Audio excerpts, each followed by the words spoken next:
thank you all for joining today's Lunch and Learn, Mastering Security, the Art of Being Secure by Design, where we will guide you through the realm of secure by design principles and equip you with the tools needed to fortify your digital assets against an evolving landscape of cyber threats. So after this Lunch and Learn, you'll receive an email with the recording of today's session. Feel free to reach out if you have any questions. And as mentioned before, this is very interactive. So please utilize the chat feature to drop any questions that you might have during today's session. So our expert for today's Lunch and Learn is Lakshmia Ferba. Lakshmia is the product manager at Mayhem with over 10 years of experience in the tech industry. Her skill range is from product marketing, user research, and customer engagement throughout her career, and is the perfect person to speak on secure by design principles. This is due to her passion for leveraging technology to solve complex business problems in a concise manner. So thank you all for joining. And now I'm going to turn it over to Lakshmia. Hello, everyone. I am obviously Lakshmia. I am the product manager here at Mayhem, and I'm very excited to do this for you guys. So as Grace has mentioned, I have been in the tech space for well over 10 years. And I've watched it grow. I've watched new industries come into play. You know, I've seen a lot of stuff. And I'm assuming if you're here, you probably have seen a lot of things as well. And so even in like my personal time, I'm very passionate about tech.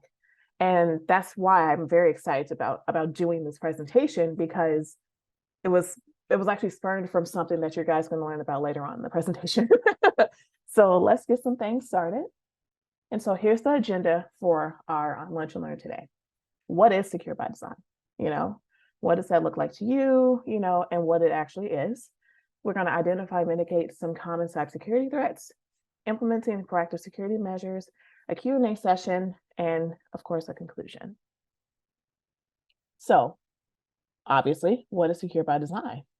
So first question, have you heard of the concept secure by design before? And if so, what does that mean to you?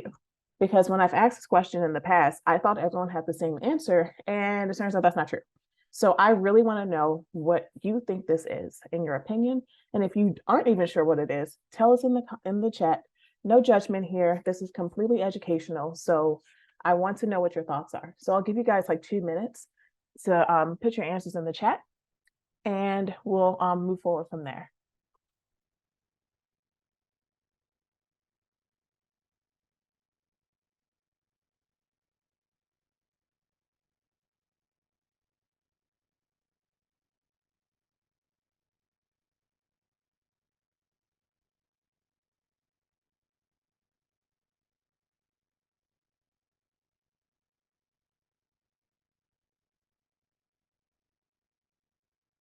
I'm playing the what's that show? I think it's a Jeopardy music in my head. Oh yeah, that's what I think that's what I was thinking about. Yeah. Like if I could figure out how to add that to this, I would, but I have no idea how to do that. And that's not a good use of my time. One day I'll learn, but I have no idea how to do that. So well, it looks like people are going to learn of what this concept is. I'm really excited. Yeah, me too, because a lot of people think this is a new concept, and it is not. So secure by design is a set of principles and practices in software development and system architecture aimed at ensuring that security is an integral and foundational aspect of a product or system, rather than being an afterthought or add-on. AKA, you're basically thinking about security from the jump. You're not trying to do it at the last minute before you go public, before you take money for the product or service that you're offering. You're thinking about it literally from the start. So you're like, here's my idea. Okay, how can we make it secure? That's literally what secure by design is. And so secure by design products are those where the security of the customer is a core business requirement, not a technical feature. Being secure as a product, maybe digital or otherwise, is literally not a tech feature. That is not something that makes your customer go, wow, I'm excited. They expect it. It is literally an expectation.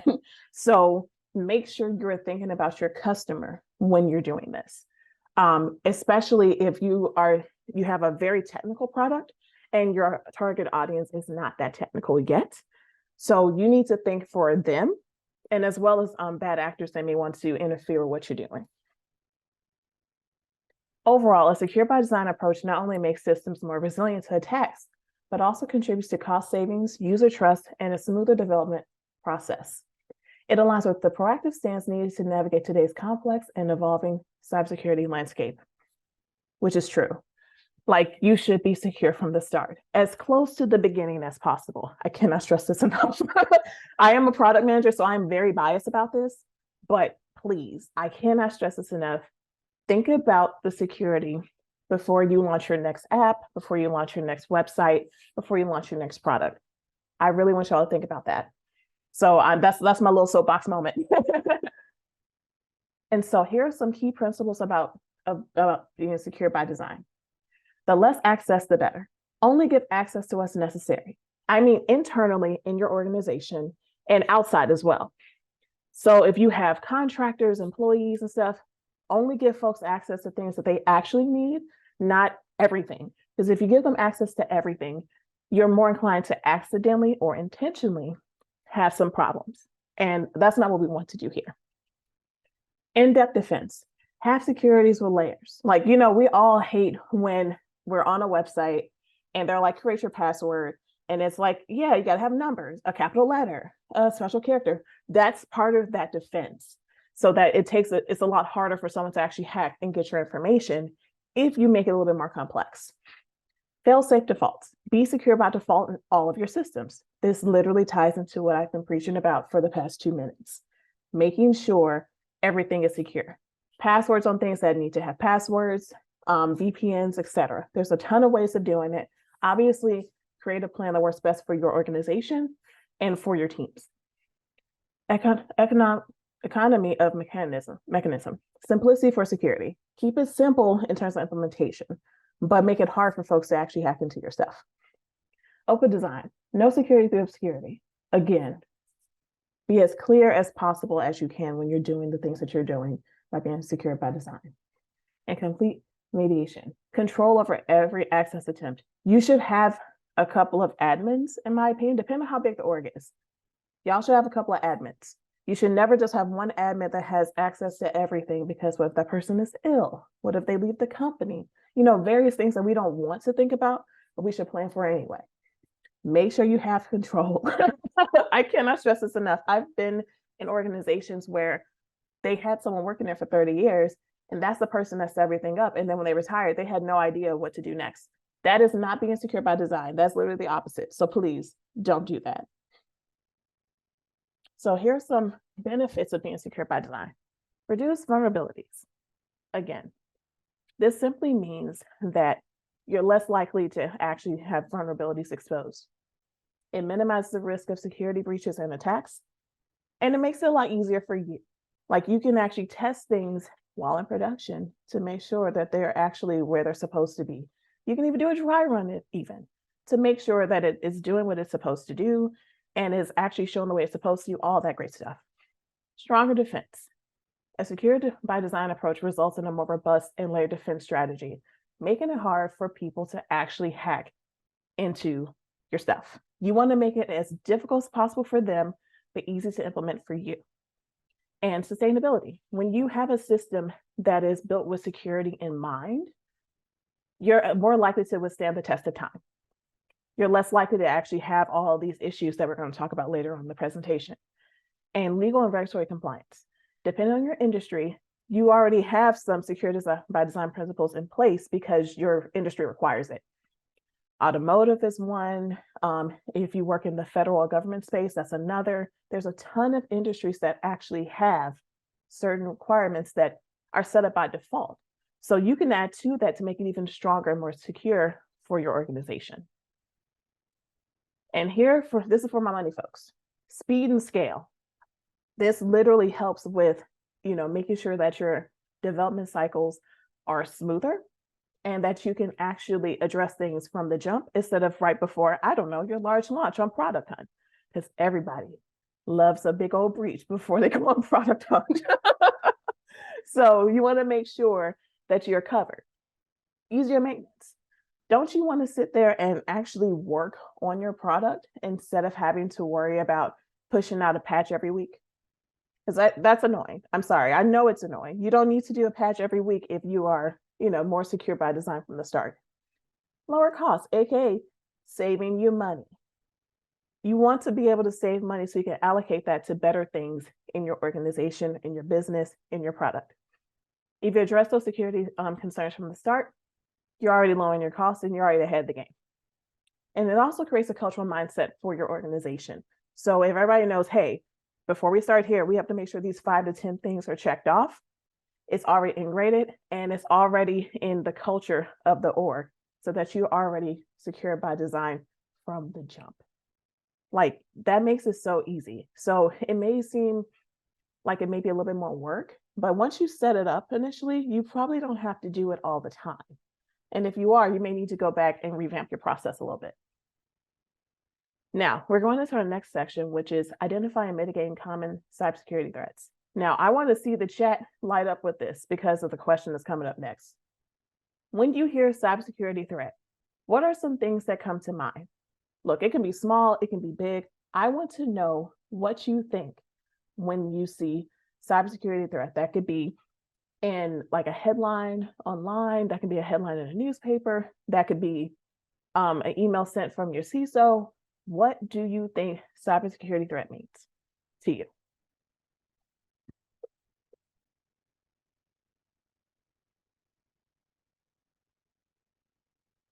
And so while you guys are doing that, I'll tell you what I think is like what I used to think what it meant. When I would hear cybersecurity threat in a previous organization that I worked in, usually it would be 2 things. Either it would be someone forgot their password and got locked out, and we had to call downtown for the IT person to unlock it. And they're like, well, now no one's going to be able to access this stuff. And if you're sitting there like, that's not a cybersecurity threat. That's you misplacing your password. So not that. Or I hear someone got into something that they weren't supposed to get into. Whatever that looks like. That could be somebody's bank information was revealed on the dark web. That could be someone hacked into your bank account and took money out that they weren't supposed to have access to. It's a couple of different things to me. So I'm not feeding you guys any answers. I'm just telling you what my thoughts are on the process. So that's what I think. I'm curious about y'all thoughts.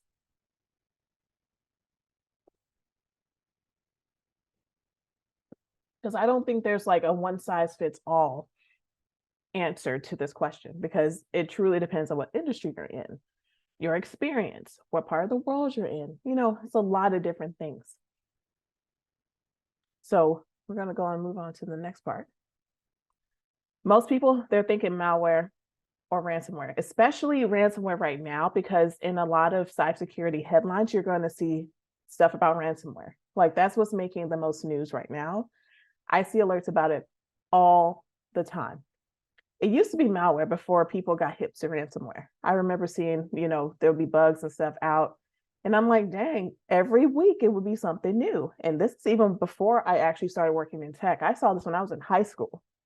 Like, Grace, you may be able to attest to this too, because you're a little younger, but I mean, did you see anything about malware? They're like, oh, some bug just got released. Yes. I've definitely seen stuff and had to make sure to get briefed on what to do if that happens and things like that. So I know what you're discussing. Like I would just and the funny thing is I didn't actually fully know what it was initially, because that's all I saw was in the headlines was what it was just malware. They didn't really describe it. But once I learned what it was, I was like, okay, this is a problem. Shouldn't be happening. Phishing and social engineering. Phishing is still a huge problem. And if you're not familiar with what that is, it's basically someone getting into a system and pretending to be someone that is like that. Like this happens a lot with like C-level executives. It also happens with the older population because they don't always think to click on the where it tells you what the email address is to see if it's the same. And sometimes phishing attempts are really elaborate to the point that you have no idea until it's too late. And so social engineering, in my opinion, is a little bit newer on the horizon. but I still think it's a huge problem that we need to address. And if you're not fully familiar with that social engineering, essentially it's the same thing, but like social media. Like someone disguising, pretending to be someone else, but like on social media. Insider threats. This is also a very common one, and it's sometimes it's by accident, sometimes it's intentional, but it's still an issue no matter which way it comes out. This is usually from like a contractor or an employee accidentally or intentionally giving away information that they shouldn't be giving away. You also will hear this sometimes in finance with like insider trading. So similar, but also different at the same time. The DDoS attacks. This is another one that we see quite a bit, especially now in the headlines. And there are ways that, in my opinion, we can actually mitigate this risk a little bit more. But the more that we actually learn about these, the better I believe we will be able to be prepared as a world, essentially, because this is a global thing. And between this and the ransomware, I see these headlines all the time. And then the zero-day exploits. This one is a sneaky one. It's a little more sneaky than you want to actually admit. But here at Mayhem, we actually focus on making sure that you don't have false 0 days coming up, because that's bad. It's a waste of time, it's a waste of money, and you don't want to have to deal with that. So how to mitigate these threats? Kind of simple, honestly. You can use antivirus, anti-malware software. You can train your teams around phishing awareness, which, in my opinion, the second one, you should do that all the time. At least once a quarter if you have a big enough team, because the type of phishing that we are experiencing in this day and age is bigger than I've seen in a long time. Also, leveraging the access controls and monitoring for insider threats. Make sure people are not, spilling secrets, maybe intentional or not. You got to kind of check that out. Analyze your traffic and implement DDoS protection, because again, you need to make sure you know what's coming to you and your servers. And make sure you update and patch your software or your hardware as needed. A lot of us hate updating our computers, but this updating the computers actually literally helps so much. So if you are just like me, who also forgot to update their computer, after this lunch and learn, you should probably do that. That's something simple that you can do right now. And so we're going into our next section, which is implementing proactive security measures. And I believe in literally being proactive about handling not just security, but things in general. And I think if you take the proactive approach, you're more inclined to actually have that success and build that awareness, a cultural mindset, and that muscle so that you can actually mitigate a lot of these risks. And so, in your opinion, what does proactive security mean to you, and why is it important in today's digital landscape?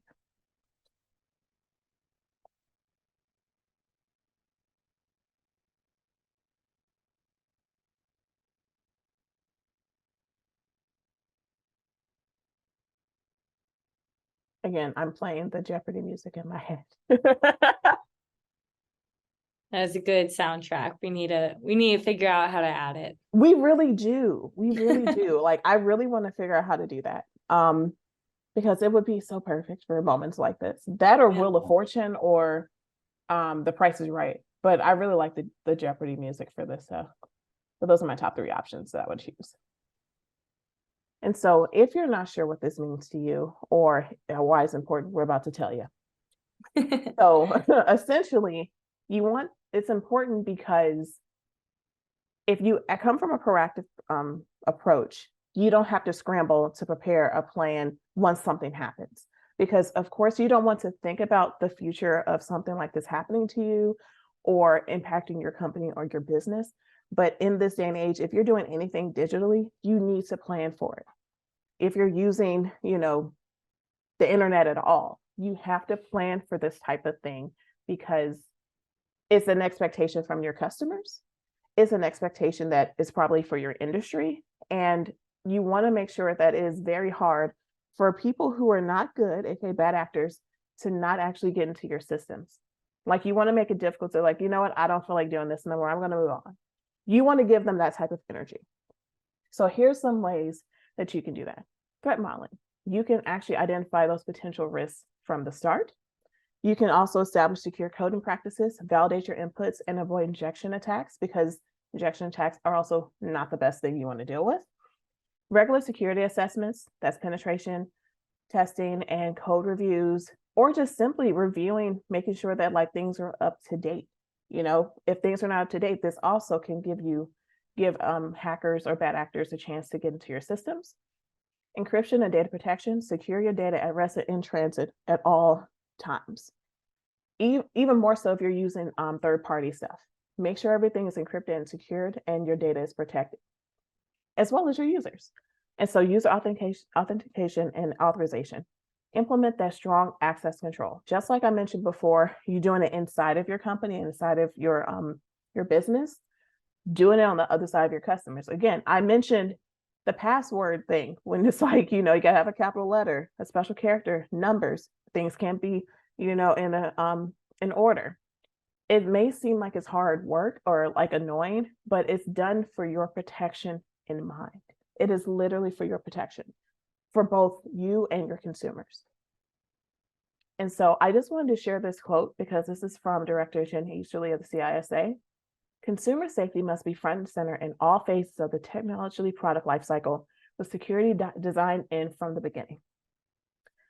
I really wholeheartedly believe in this because we've experienced, as humans, we've experienced companies that kind of were just like, actually, we didn't think about that. Or, it didn't seem like a big deal. And like your information is just floating out there, or your bank account has been hacked and various things like that. You must think about your consumer just as much as you protecting your business. You got to protect your consumers because they need to be secure and actually using your products, your services, and doing business with you. So do we have any questions? I haven't been paying attention to the chat because I didn't want to get distracted. I've answered some of the questions in the chat, but I do have some questions that I've seen come through privately. But feel free, if anyone else has any questions, to drop them to the chat, or feel free to ask me them directly. But one of them is, do you think it's hard to become secure by design? No. And I say that because it's easier to actually implement those proactive measures than to have to go back and like double, triple, or quadruple back to fix stuff after the fact. Like if you're already, rolling out patches, for example, every single week, that is not good. Like you need to go back to the drawing board and figure out why you are shipping product that isn't secure and like has breaches to the point, or vulnerabilities to the point that you have to release a patch every week. That is not realistic. It shouldn't be that often, honestly. So if you are, thinking about implementing that secure by design principle from the start, it'll be fewer and far in between, and you'll still have a strong product, in my opinion. That's interesting. Well, then going off of the vulnerability aspect, another question I was asked was, what are some common misconceptions about proactive security and how can we address them? The number one I hear the most is it's expensive. It's extremely pricey, and it's not. And I say that because think about it like this. I'm going to use an example of a breach that's in real life that's happened several times, but I won't name the company. There is a retailer that has had a breach almost every single year. And I mean, literally almost every single year for like the past 10 years. And it's the same type of breach, and it's always involving their customers' payment information. And the reason, and someone like actually asked them, why does this keep happening? And they're like, well, it's really expensive to implement infrastructure that actually covers this. Now, mind you, this retailer has lost billions of dollars, with a B, billions of dollars from these attacks, and also has lost some recognition from their customers. And they've also had dwindling customer base from this. And I'm sitting here thinking, like, if you fixed it the first time, it wouldn't happen almost every year. Literally, it should not be happening, especially since you are a large organization. It shouldn't be happening because you have the money to do it. And so if you allocate your money in the correct way, in my opinion, to actually implement just simple security things, like making sure that, if you're using outside APIs, that they're secure. Simple things like that. It will be cheaper. Or do you really want to end up in a ransomware attack? No. Like, that's expensive. No. That is so pricey. Like, so when you say oh, it's expensive, I'm like, nah, it's not. Peace of mind is never expensive to me. So that's one aspect of it. Another aspect of that is I feel like people are like, well, it's time consuming. No, not if you actually have a regular schedule and you develop a plan. It shouldn't be time consuming. Everyone should know what the deal is and how it runs. It shouldn't be that way. It's just like if you actually establish the process, I feel like, in my opinion, that it won't be as time consuming because everybody knows what their roles are in all of that. That actually makes a lot of sense. I have another direct one, but everyone feel free to use the community chat or direct message me, whatever works. But you mentioned the time consuming and establishing the process, which I think leads great into the third and final question that I've received, which is, what is a hack and breach that you think could have been handled better? Again, I'm not going to name the company, but you'll probably know who I'm talking about. There is a large, and I do mean large, gaming company that had a huge breach that actually revealed some of their source code and their customers' payments, because apparently they had them at the same place. And I'm sitting here like, why would you store your customers' payment information and your source code in the similar fashion for someone to be able to figure out the two? And when this was discovered, they actually kept it hidden for like 18 months, which is not good. You shouldn't do that. Like, be open to your mistakes or whatever's happened to you so you can actually come up with a solution that makes everyone happy. And they actually blamed the customers. They blamed their consumers for the hack. And it turns out the consumers were not the people that actually hacked into the system. So I think that could have been handled better by, one, making sure they were shipping out secure code, two, not storing the customer information in the same way, or maybe not even storing that at all, because there are different ways of handling that. And three, not blaming their customers. Like, those are like top three. Like, don't blame them. Like, figure out a better way to store stuff and admit your mistakes, or admit what happens to you. So that was one that was just like bad. I was just like, I stopped actually playing the game. Like, I stopped. I was just like, yeah, a lot of people left that community because the company was just like, it's your fault this happened. Had you guys did this, and this wouldn't have happened. And we're like, y'all are the company. Y'all own the infrastructure. This is you. And so they lost hundreds of millions of dollars. And I'm not even sure if they fully recovered from that. Wow. So that really states the importance of just making sure that you're securing your platforms through design and everything else that you spoke on today, which is great. Yes, especially, like I said, like our gamers, our automotive folks, are like, if you have websites and you're taking payment, make sure your stuff is secure, y'all. Like, you don't want all that stuff floating out on the internet, like just all willy-nilly. You really want that to be secured. You want that locked down. You want it that no one has access to that. Like, I cannot stress that enough. Well, those are all the questions that I received. If anyone has any additional ones, please leave them in the chat. Again, we'll be sending a recording of today's session, but I wanted to thank you all for taking the time to join, and I'll just turn it over to Lakshmia for any closing notes that she might have. So, like I said, we work here at Mayhem. If you are not familiar with the Mayhem platform, I strongly suggest you check us out at mayhem.security to learn more about what we're doing, especially when it comes to security, especially our folks that are, trying to secure their code or their APIs. And if you want to connect with me, I'm always open to connecting and networking. Here's my LinkedIn. It's literally my name. I am the only person on the platform with that name, so you will not get it mixed up with anyone else, I promise. So I appreciate you guys spending time with us during this lunch and learn, having lunch or breakfast or whatever you're doing with us. And we'll see you next time, guys. Bye.